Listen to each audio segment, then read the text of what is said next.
Assurez-vous d'être abonné à la chaîne YouTube de Cinémaniacs afin de participer à nos concours, de cliquer j'aime ce contenu si vous appréciez nos épisodes et de nous suivre via nos différents réseaux sociaux.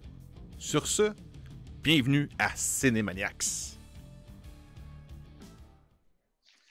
Bonjour à tous, Denis Lalumière pour Bon Matin Marvel. Aujourd'hui, j'ai avec moi Benoît Vincent Roch, Trey Walker. Ça va, mon Ben? Bon matin, ma poule, comment tu vas? Poc, poc, poc. Écoute, aujourd'hui, Au moins, il n'a pas été coq. Merci de me le rappeler. On va parler de BD aujourd'hui, mais en même temps, on va parler de... Yes! Pas de rumeurs, mais de oui-dire des choses qui, on pourrait penser qui pourraient arriver, qui circulent présentement sur les internets. OK. Fait que si tu me laisses un peu la parole pour commencer, je vais te parler un peu de Midnight Suns. Toi, tu dois connaître ça, là, tu lis beaucoup de Marvel Comics. Ça veut dire quoi pour toi, les Midnight Suns? Ben, Midnight Suns, c'est pas un titre que j'ai beaucoup lu. Je suis comme un peu familier parce que je m'informe sur un peu tout ce qui s'attire à Marvel. Fait que, c'est Ghost Rider, c'est Moon Knight, c'est tout le volet un peu occulte, c'est tout le volet un peu dark, Mephisto, c'est Dormant. Tout le côté un peu horreur que Marvel offre, ben, c'est dans cet univers-là. OK. Je l'ai un peu moins exploité, celle-là. J'ai tout le temps plus été comme du bord des mutants et Heroes. Fait que, tu sais, j'en ai un peu du Moon Knight, j'en ai un peu du Ghost Rider, j'en ai un peu, mais Midnight Sun, ça a été très, très large. Ça fait des années que ça dure. Fait que là, toi, là, c'est quoi? Ils nous disent qu'il va y avoir un projet. Oui, c'est parce qu'il y a eu une pléthade de titres qu'on a parlé justement il y a 2 semaines, de projets qui ont été officiellement annoncés et non officiellement leakés sur Internet. Et de ces informations-là qui n'ont pas été officiellement annoncées, il a officiellement été annoncé qu'il y a des projets qui sont en attente qui n'ont pas été annoncés. Et l'un de ces officiel, projets... ça? C'est officiel, ça? C'est officiel que c'est pas officiel. Okay? C'est ça, ça sert. Ça va être le name tag du miniature de la vidéo. C'est officiellement non officiel. Moi, je trouvais ça intéressant d'en parler avec toi parce que tu connais beaucoup les comics, puis tu pourrais peut-être me dire qu'est-ce que tu en penses, où est-ce que ça va se diriger. Mais en gros, il y aurait un projet de Midnight Suns pour Marvel Studios, que ce soit un projet de film, de trilogie de films ou de série Disney+. Ce qu'on pense, c'est que là-dedans, il y aurait Ghost Rider, qui serait présenté dans Doctor Strange in the Multiverse of Madness, qui aurait son caméo pour le faire commencer là. Un peu comme ce qu'ils ont fait avec Spider-Man dans Civil War. On l'a vu là-dedans, parce qu'il y a eu Spider-Man Homecoming. Enchaîne, ouais. C'est ça. Il y aurait Blade, qui va avoir son propre film, qui pourrait être de faire partie des Midnight Suns. Doctor Strange ferait partie des Midnight Suns. Même ce qu'on parle, c'est que peut-être le 3e film de Doctor Strange serait Doctor Strange and the Midnight Suns. Tu comprends? Ça serait cool. On parle de Moon Knight, puisque bientôt, sur Disney+, on va avoir le personnage de Moon Knight. Et Kevin Feige bel et bien annoncé comme quoi que les personnages de Disney+ peuvent se retrouver dans les films, contrairement aux films qui étaient, aux séries télé qui étaient avant diffusées sur ABC, qui ont vraiment des clins d'œil aux films, mais qui ne sont pas vraiment connectés officiellement. Là. Tu vois, le Ghost Rider... le Ghost Rider, dans le fond, qui a apparu dans Agents of S.H.I.E.L.D. saison 5, si je me trompe pas. Encore à ce jour, c'est lui qui est le plus réputé à revenir faire son tour dans la MCU. Mais ça, je sais que ça va pas arriver. Ça serait pas celle-là avec Nicolas. Non. Ça serait le personnage de Johnny Blaze. Blaze, ah ouais? Blaze, ah oui? Ça serait Johnny Blaze, interprété par un nouvel acteur qui amènerait une nouvelle vie au Ghost Rider, qu'on verra en caméo dans Doctor Strange 2. On parle aussi de Moon Knight, on parle de Hannibal King, qui pourrait être là-dedans. Je ne sais pas si tu connais Hannibal King, mais ça serait un personnage qui va être présenté, qui a été annoncé dans Blade. C'est lui qui joue dans Blade 3. De Ryan Reynolds. C'est ça, exactement. C'est ça. Ouais, OK. Il y aurait aussi le personnage de Hellstrom qui serait présenté aussi dans Blade, qu'on verrait dans les Midnight Suns. Et la dernière, qui ferait partie des Midnight Suns, serait Scarlet Witch. OK. Ah ouais, ça serait elle. Fait que elle, avec Doctor Strange. C'est ça, exactement. Je trouve que c'est un très gros cast. Je trouve que c'est un très, très gros cast pour un projet à Midnight Suns. Moi, à Midnight Suns, j'ai tout le temps vu ça plus comme étant une équipe de 4-5 personnages. Oui, mais il y aura de l'importance. Oui, mais il y aura de l'importance accordée à différents personnages plus que d'autres. C'est souvent ça dans les films d'ensemble d'équipe. Malgré que là, c'est télésérie et film. Oui. Puis les ennemis qui seraient amenés dans Midnight Suns, on aurait Blackout et on aurait Mephisto. Okay. Mephisto serait finalement présenté là-dedans. Mais c'est le con. Le running gag, c'est que Mephisto, c'est la rumeur de tout. Là. Je pense que si tu demandes une recette de soupe aux légumes, le monde va dire tu mets-tu du Mephisto dedans? Là? C'est ça. Avec une touche de Mephisto. Pas trop. Et un peu de Mephisto.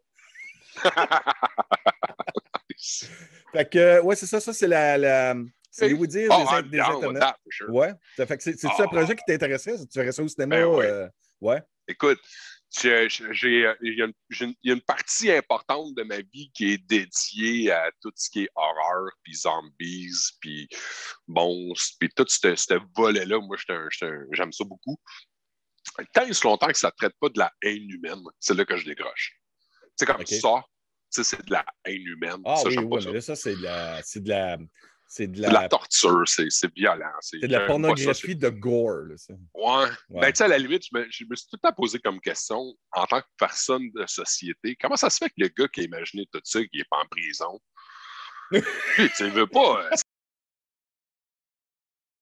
Je veux dire, il a pensé à tout ça, lui, là. Ouais. Puis là, il est vénéré. En tout cas, je vais être là. Puis ce qui va être là, la fun, en concert avec l'application Marvel Unlimited, quand ces événements-là se produisent, c'est qu'ils nous mettent tout le temps le best-of.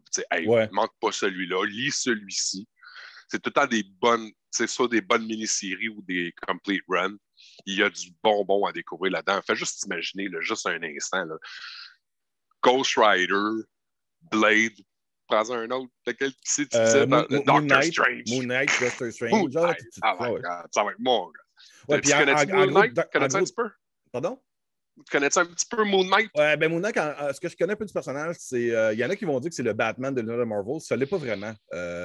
Moi, je pense que c'est plus un psychopathe à dédoublement de personnalité, qui a des problèmes, qui a des pouvoirs liés avec l'éclairage, les reflets du soleil sur la Lune, de quoi de même. Là. Mais non, je ne suis pas vraiment connaisseur. Puis en même temps, y a-tu vraiment quelqu'un qui connaît tous les personnages de Marvel par cœur? Ah ben non. Sinon, tu travailles chez Marvel. Ouais, exact. Sinon, tu travailles. Non, mais Moon Knight, ça va être un personnage qui va être fort intéressant à découvrir. Surtout avec le volet de la maladie mentale. C'est en 2020 puis en 2021, le cool thing to do en confinement, c'était de faire de la thérapie. Là. Ouais. Fait que tu sais, Moon Knight, je pense que ça va énormément nous toucher en tant que société. Je pense qu'il y a quelque chose de magique qui va se créer. Là. Ouais, j'ai bien hâte de voir Moon Knight sur Disney+, qui s'en vient. Non, c'est pas Batman. Non, c'est ça. C'est parce que les gens qui disent ça, ils connaissent pas ça. C'est ça. Tu veux que je te parle vite des autres petites oui-dire qui se passent sur Internet? Oui. OK. Ben oui. OK. En 30 secondes, vite, Kevin Feige a confirmé que dans la série de Loki, au travers des voyages temporels de Loki, on va voir d'autres personnages qu'on a déjà vus dans les films de Marvel, mais interprétés par d'autres acteurs. Ouais, fait qu'on pourrait. C'est d'autres timelines. Ouais, c'est d'autres timelines. Donc, could make sense. Il y a des chances qu'on revoie un Tony Stark, mais interprété par un autre acteur. Qu'on voit. Ou un hologramme. Pardon? Ou un hologramme. La rumeur veut. Non, mais je pense qu'on va jouer avec le fait de prendre d'autres acteurs qui ont quand même une renommée, une reconnaissance aux yeux des spectateurs. Là. Nous mettre Tom Cruise. Cruise. Ça pourrait, parce que lui avait été. Mais en même temps, je pense pas que Tom Cruise serait prêt à accepter un rôle mineur dans une série de télé. Là. Oui. Moi, je pense qu'il va triper. C'est quoi le film c'est Tropic Thunder? Ouais, c'est Tropic Thunder. Là, il joue l'espèce de gourou pas beau, tout laid avec le ball cap. Là. Ouais, sauf que il tripe sur ces genres de. Moi, je pense que c'est une super belle fenêtre pour interpréter un autre personnage qu'on ne reverra probablement plus jamais. Et si jamais on veut lui offrir une pièce de choix plus tard, on pourra se permettre de le faire parce que c'est Tom fucking Cruise. Oui, c'est ça. L'information, c'est que de la voix apparemment de l'intervieweur, Kevin Feige a dit oui, nous allons revoir des personnages que vous avez vus dans les films de Marvel, important, mais joués par d'autres acteurs. Bien hâte de voir ça. Et l'autre histoire qui est très, très, très grosse, on pourra peut-être revenir là-dessus un autre épisode, juste te dire que il y a le Cosmic Wonder qui a parlé de la phase 4 et 5 par rapport à la concentration des films d'équipe, quand on parle des films comme Avengers ou Guardians of the Galaxy. Puis là, il parle que ce qui les informations, parce que ce gars-là, lui, il est situé à Burbank, en Californie, donc il y a des vous-dire, des pourparlers, il entend des affaires là-bas. Puis il parlait comme quoi qu'il va y avoir 2 subdivisions dans tout ce qui va être produit dans les prochaines années par rapport à Marvel Studios. Il va y avoir un côté terre et un côté cosmique. Puis tout ce qui est le côté terre, on parle bien sûr des 4 Fantastiques. On parle peut-être d'un projet avec les New Avengers, avec les Young Avengers, avec Dark Avengers, les Midnight Sun, les Thunderbolts. Ça serait relié à tout ce qui est terrestre. Et du côté cosmique, là, on parle d'un genre de Cosmic Avengers, là, mais ce qu'on va voir, ça va apparaître dans Thor Love and Thunder. Il va y avoir le Thor Core qui va apparaître là-dedans. Ouais, un peu à la Nova Corps ou la Green Lantern Corps. C'est ça, mais le Thor Core existe dans les Marvel Comics. Même Storm en fait partie dans les comics. Ouais. Parce que c'est goddess of... Exactement. Il y a les Gardiens de la Galaxie qui risquent de continuer sur une autre forme avec d'autres personnages. N'oublie pas qu'à la fin du 2, il y avait d'anciens membres. Il y avait un qui était par Sylvester Stallone. C'est ça. Ouais, fait qu'on risque Michael de voir... Rosenberg. C'est ça, parce que les Gardiens de la Galaxie, eux, dans les bandes dessinées, il y a eu plusieurs autres personnages qu'on n'a pas encore vus dans les Gardiens de la Galaxie. Mais ça peut être un IP qui se renouvelle constamment avec des old guard, new guard, des nouvelles vagues d'acteurs qui prennent place, les autres qui se retirent. Tu sais, Peter Quill, là, il y a un énorme volet de lui là, qu'on n'a même pas un peu découvert là, à l'écran. Là. C'est un personnage tellement complexe. Il y a bien sûr, ça c'est déjà annoncé, le The Marvels, là, les 3 personnages de Captain Marvels qui vont être un genre de lien entre le côté terrestre et le côté cosmique. Puis, on parle aussi, bien sûr, ça fait longtemps que Kevin Feige l'a mentionné, qu'il essaye d'amener Nova avec le Nova Corps là, dans l'univers de Marvel Studios. Fait que ça, c'est juste chacun de ces titres-là, on pourrait faire une émission complète là-dessus, mais juste pour te dire qu'il y a des dire encore. Il y a des belles choses, il y a des belles choses qui nous attendent. Si vous pensez que c'est fini, Marvel Studios, là, ça fait que commencer. C'est juste ça que je veux dire. Fait que ça, c'est pour le volet télévisuel, streaming, cinéma. Maintenant, je te laisse la place, le plateau pour toi, afin de parler de tout ce qui est Marvel Comics. Ben, je te ramène à Midnight Suns tantôt. Okay. Parce que Midnight Suns, on rouvrait une espèce de volet monstre et créatures légendaires. Puis souvent, un des adversaires dans Midnight Suns, c'est Dracula, les vampires. Hein? Blade était là d'ailleurs tantôt. Puis dans Wolverine 12, présentement, la grosse histoire veut être très vampire. C'est ce qui nous est présenté là, en tant que 3, 4, ouais, je pense que c'est le 4e numéro, là, parce qu'on parle vraiment de Dracula, les vampires, pourquoi c'est important, pourquoi c'est tellement central avec Wolverine. Je te mets juste une image au hasard, là, juste que tu peux avoir un petit taste du artwork actuel de Wolverine. Ça avait commencé fort avec la famille Kubert. Là, c'est un autre artiste qui a pris la place, là, Eaton. C'est vraiment bon. Fait que ceux qui sont un peu plus familiers avec les bandes dessinées de l'époque, on va se souvenir qu'il y a eu un gros storyline dans les années 80 où est-ce que Wolverine s'était mort par Dracula, puis Wolverine va venir muter en vampire. Puis toute cette histoire-là prend place. Il va même y avoir un what if qui va en découler, qui va être what if Wolverine serait Lord of the Vampires. C'est un petit peu ce qu'on nous ramène ici. Fait imagine-toi comme si Wolverine, c'était une vache à lait. C'est ça l'idée. Ouais. C'est que Wolverine peut donner du sang de façon permanente. Puis étant donné que c'est du sang mutant, mais ça va permettre d'offrir à ces vampires-là des comme side effects, des effets secondaires qui sont vraiment bons. Dracula va mordre Wolverine, puis va pouvoir d'ailleurs marcher pendant 12 heures le jour. Fait que là, ça devient... Les vampires ont dit, on a décidé de donner droit aux mutants de prendre la place première. hein, parce que tu as les homo sapiens, tu as les homo supérieurs, mais les vampires, à l'intérieur de ça, eux aussi, ils ont comme leur part de tarte. Ouais. Il y a un jeu de pouvoir qui s'installe. Ben, c'est une histoire qui est vraiment complexe. C'est mature, c'est bien. C'est lui, il y a 2 mois, je t'en parlais, on voyait la main de Wolverine au milieu. Là, on se demandait, ça sort d'où ce bras-là? C'est-tu le bras de Age of Apocalypse? Comment ça se fait qu'il y a un bras de Wolverine avec les griffes qui sortent de là? Mais c'est parce qu'il se fait cloner, il se fait... Je te le dis, là, c'est...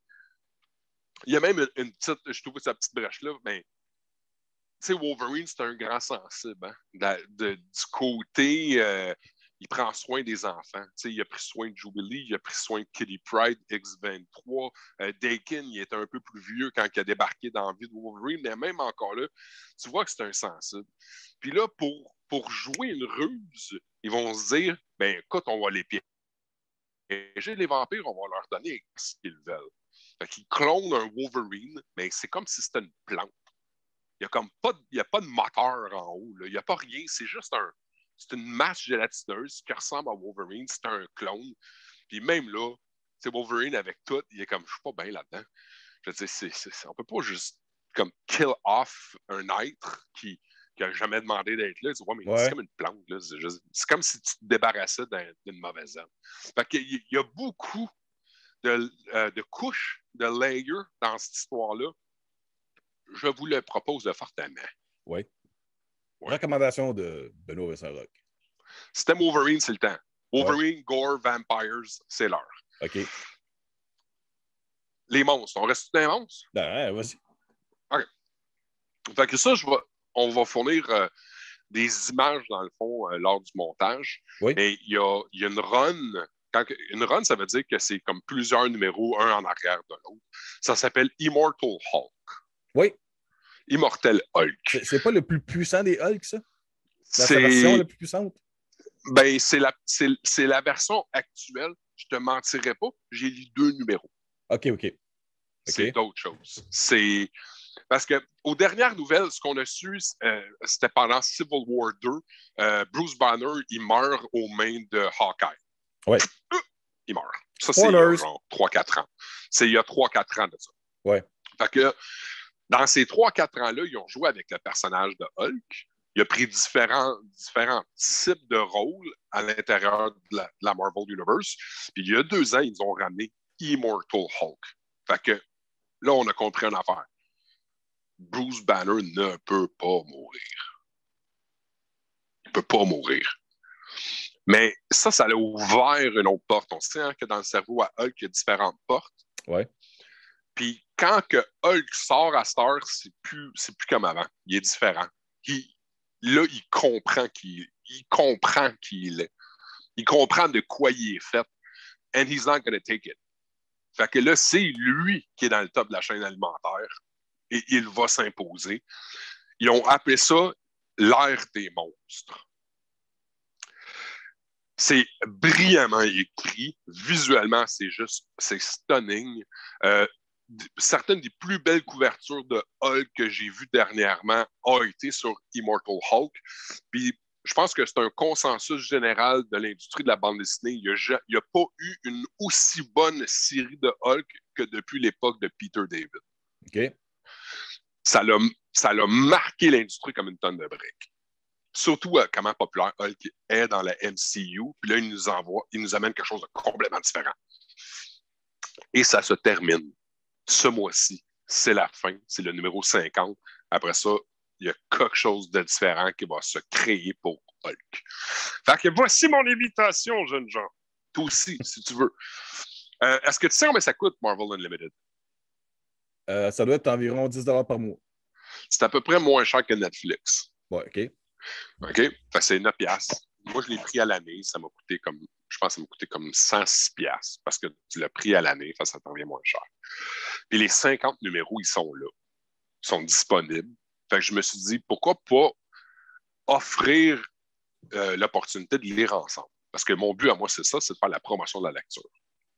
Fait que nous, on se rencontre aux 2 semaines, right? Exact. Fait qu'on pourrait se dire... Comment on dit ça en anglais? And I'm looking forward every time. Oh, well, thank you. C'est très ruel. actuel. C'est Muriel, OK. C'est très Muriel. C'est très Muriel. Fait que, on peut se dire, OK, numéro 1 à 10, dans 2 semaines, on s'en reparle, on se fait un book club. Ça coûte 10$ par mois. Moi, je l'ai pris sur 1 an, fait que ça m'a coûté un peu moins cher. Je pense que ça revenait à 106$. Tous les numéros, ils sont là. De 1 à 50 qui sont en bibliothèque là. Fait que par le temps qu'on se rende à là, le 50e va être disponible. On sait qu'on ne va pas regretter parce que c'est une des meilleures histoires qui a été écrite depuis l'époque de Peter David. C'est comme il y a 25 ans. Fait que l'invitation est lancée. Moi, j'ai lu les 2 premiers numéros déjà. Et je vais être franc, le numéro 1, j'ai trouvé ça saisissant. Okay. Je ne l'ai pas vu venir, pas en tout. J'ai fait OK, je comprends un peu plus dans quoi je m'embarque. On est ailleurs, là. Et tu ne vas pas le regretter. Fait que l'histoire est très bonne. On sait que le numéro 50 va être là par le temps que nous, on se rende. Là, le numéro va être disponible. J'ai lu le premier, j'ai lu le deuxième. J'ai vraiment énormément aimé. J'ai été surpris de voir la qualité de l'histoire, la profondeur de l'histoire. Le artwork, c'est juste mon gars. Là, chaque page, c'est émerveillé. OK. Fait que c'est mon invitation. OK, ben écoute, je te dirais, comment qu'on va faire ça encore? On va essayer de se définir, toi et moi, comment on va faire ça. Peut-être sur le site web mère de Cinemaniacs, peut-être sur un des réseaux sociaux de Facebook ou Instagram. On verra bien. Mais on va faire de quoi? Ça m'intéresse, ça, de peut-être amener un genre de book club via Bon Matin Marvel. C'est une maudite bonne idée, ça, Benoît. Moi, je pense que puis c'est pas très dispendieux. La personne qui veut lire, qui veut triper sur des bonnes séries, à 9,99 par mois, là, à la limite, va-t'en chez Couche-Tard, va t'acheter une carte à 25$ de chez Visa précommandée, ça marche. Oui. T'as pas vraiment de raison. Ah, puis t'as accès à une bagatelle de titres, là. C'est pas juste comme Hulk, là. T'as tout ce qui est Marvel Comics. 28 000. Non, c'est tout. Tout. Ouais. C'est plus de 28 000 bandes dessinées mises en ligne. C'est bon. Okay. Je ne sais pas comment ils font pour rester en business. Ah oui, les films, c'est vrai.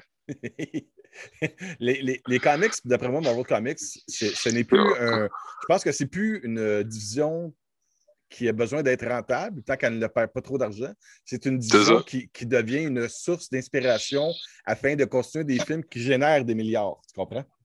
Je pense que c'est plus ça. C'est de laisser l'opportunité à celui qui est plus curieux que le film à 12$. Où est-ce que jusqu'où il peut aller. Puis il y a tellement d'années. Ah, tu connais ça? Oui, parce que tu m'en as parlé avant qu'on enregistre.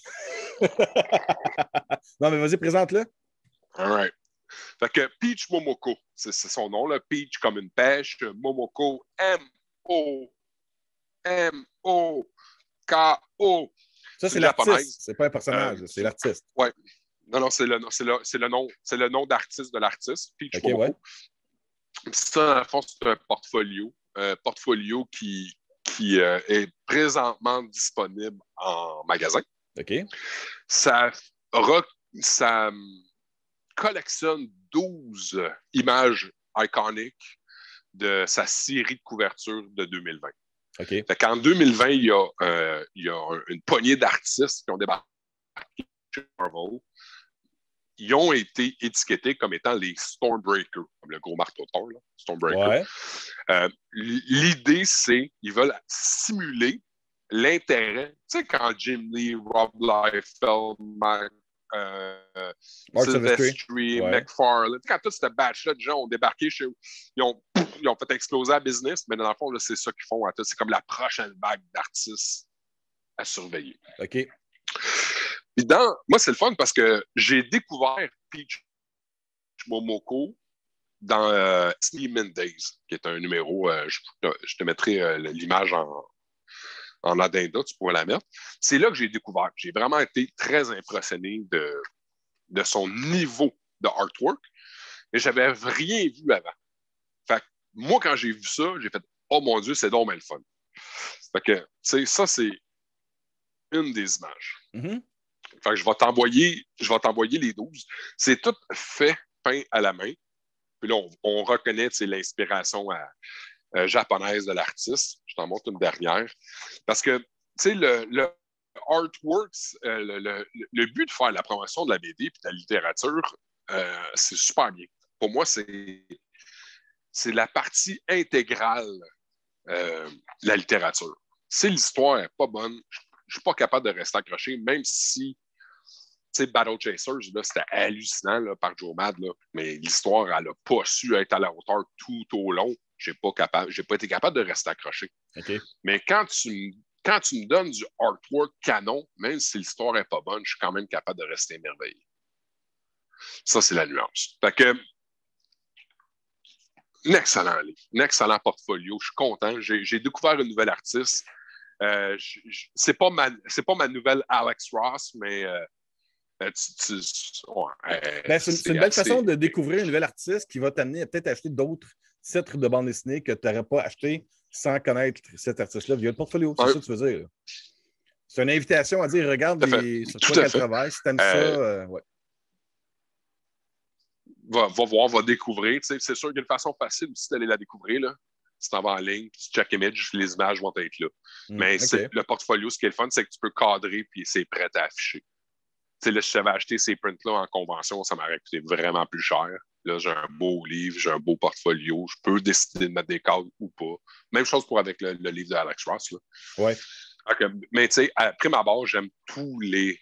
J'aime même s'ils pouvaient me vendre des livres de inking, juste l'ancrage, l'évolution du inking sur certaines pièces iconiques, je le ferais parce que je suis autant émerveillé par le côté de l'ancrage de la BD que le côté artiste visuel. Mm-hmm. Fait que je sens. Fait que je voulais vous présenter ça. J'ai trouvé que c'était une belle chose à vous présenter. Puis les images, je vais essayer de les prendre belles pour que ça soit vraiment représentatif de la beauté de ça. En même temps, on ne veut pas se faire trop taper côté copyright. On ne mettra pas tout en haut. On va essayer de mettre ça afin vraiment de montrer que c'est de la c'est de la promotion gratuite pour eux, malgré qu'ils n'ont pas besoin vraiment de nous autres pour faire de la promotion. Là. Mais c'est un côté fandom. Ça me fait plaisir de le faire. Oui, c'est ça. On va leur avoir une facture. Là. Ils ne paieront jamais. C'est ça. Comme tu disais avant qu'on enregistre, c'est quand même tranquille du côté comics à part de ça. Là. Ben, moi, dans ma lecture, ça le ralentit un petit peu, mais là, j'ai Extreme Carnage qui s'en vient bientôt. Là, les choses vont pick-upper, c'est comme rien. X-Men, ben, c'est le X-Men Gala qu'ils sont en train de mettre en pièces. Ouais. Fait que là, il y a beaucoup d'histoires. Il y a Trial of Magneto qui s'en vient bientôt. On sait qu'il va tuer quelqu'un dans cette nouvelle époque, cette nouvelle ère où est-ce que l'immortalité est en place. Parce que là, quand tu es un mutant, tu ne peux plus mourir. Ah oui, c'est vrai, tu me parlais l'autre fois comme quoi ils peuvent respawner. Exactement. Oui, oui. Mais là, il va se produire quelque chose. Puis quelqu'un va mourir. We know someone's gonna die. And he's not coming back. Pour quelques mots, quelques années. moi, je pense que c'est Legion. OK, ouais. Le fils de Charles Xavier, qui vient juste de respawn. Fait que là, moi, je pense qu'il va. Parce que lui aussi, c'en est un qui a plusieurs bébites dans la boîte à poux. Oui. Fait que moi, je pense qu'il y a une bébite qui va y passer. Il va venir mettre le bordel au gala. Il va faire une scène devant le plateau politique, parce que c'est très, très politique, X-Men, présentement. Mm-hmm. Puis Magneto n'aura pas le choix. Il va être tenu responsable de ses actes. OK. Moi, je pense que c'est ça qui s'en vient. Mais fais-moi un rappel par rapport au fait que qu'est-ce qui fait que les mutants ne meurent plus? Parce qu'il y a des plantes qui poussent sur Krakoa, qui sont des plantes médicinales. Fait que ces plantes-là, plus l'enchaînement de 4 ou 5 mutants qui ont des types de pouvoirs spécifiques, leur offre l'opportunité, à l'aide de cérébraux, dans le fond, qui prend un scan de quitter de ton cerveau, permet de respawn. Fait que tu renais à partir de ton dernier save point par cérébro. C'est très, très science-fiction, là, cette affaire-là. Là.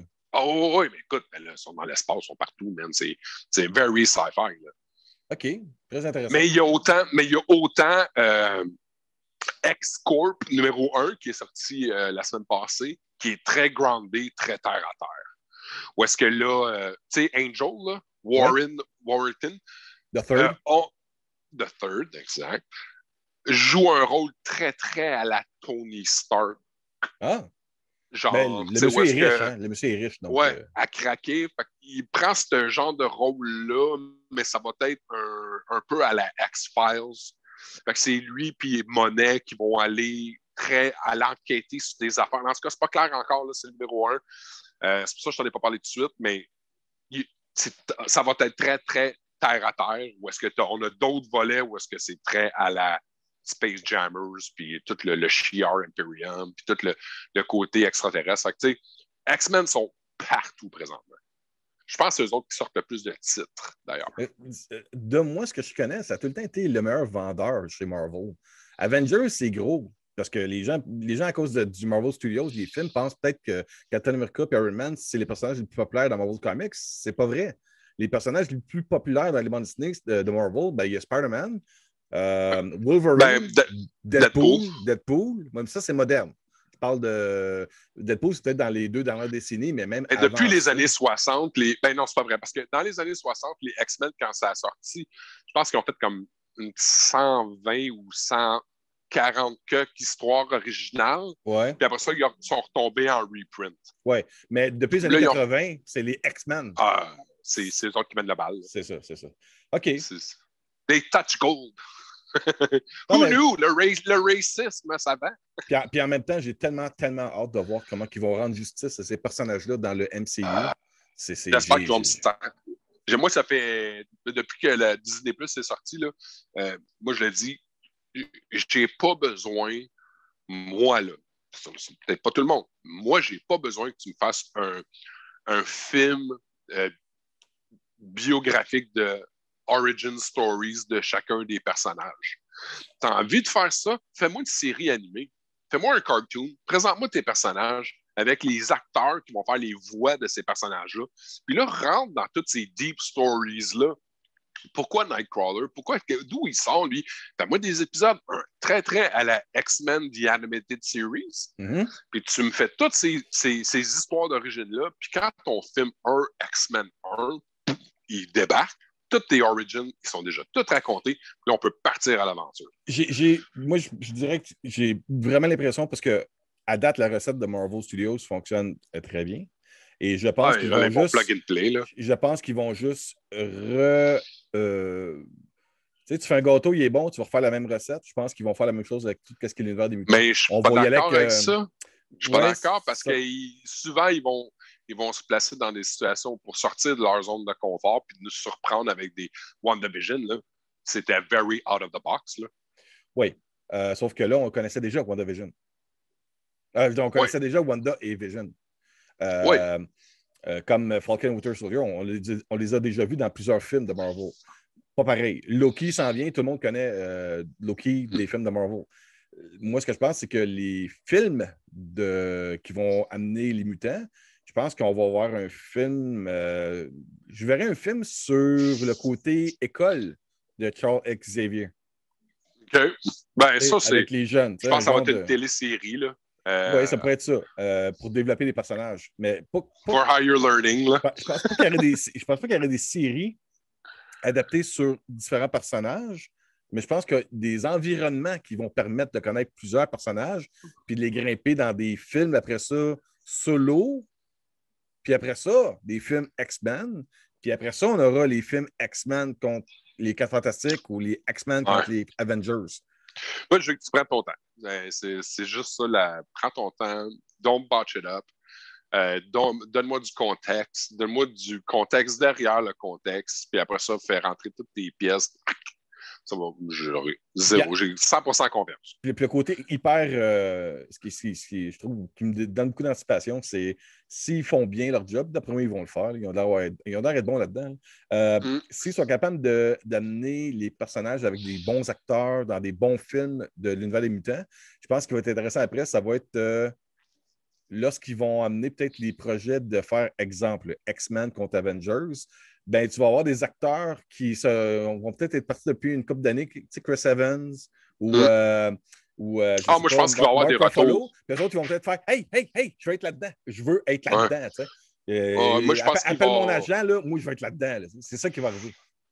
On va nous offrir vraiment Puis je suis content parce qu'on est comme dans la parfaite génération mais dans 20 ans, old Chris Evans, dans 35 ans, old RDG. Je pense qu'ils vont revenir juste nous remettre en bouche pour le côté nostalgique. Ça marche fort, là, la nostalgie, présentement. Mais Ouais. tu sais, dans 25 ans, dans 35 ans, ça va encore marcher fort, la nostalgie. Sûrement, ouais. Fait que, tu sais, Marvel, c'est toutes ces pièces de puzzle-là qui vont. Puis ils se concentrent toujours à dire, ben, on se concentre sur le prochain projet à venir, mais ils comprennent le big picture qu'il y a en arrière, puis à quel point ils peuvent aller profond. Là. Moi, j'aimerais ça, là, leur avoir un Mark Ruffalo dans 30 ans, ou, tu sais, Scar, Son of Hulk. Il y a plein de choses. Ah, je te dis, Marvel, c'est un très bon temps pour être un fan de Marvel. Oui, oui. Puis en même temps, si tu n'aimes pas ça, tu es dans le mal. Ouais, ou t'as le Zack Snyder Universe. You know, Ouais, whatever. ben, ça, c'est une autre histoire. Ouais, Parfait, écoute, reste avec moi. Je vais terminer l'émission en remerciant les gens qui nous regardent, en remerciant ta collaboration, Ben. Je sais que tu fais beaucoup aussi, peut-être t'en parler un peu. Là.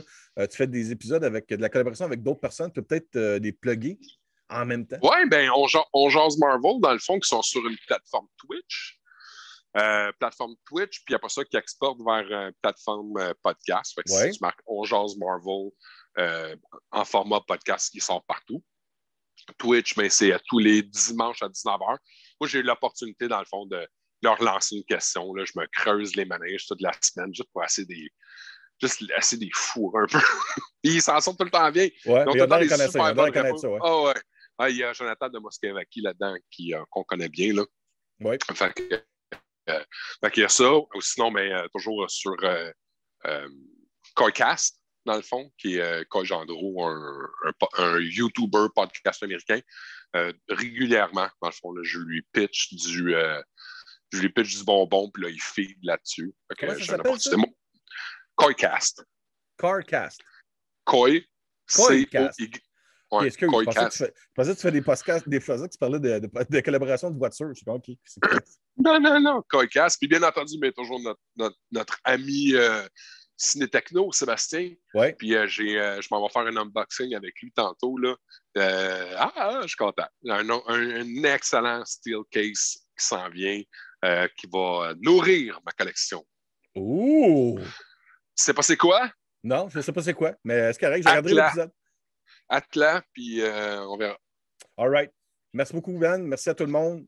À la semaine prochaine pour le côté Bon Matin Marvel, chaque mercredi de chaque semaine. Et Ben, on se revoit dans 2 semaines. Va lire.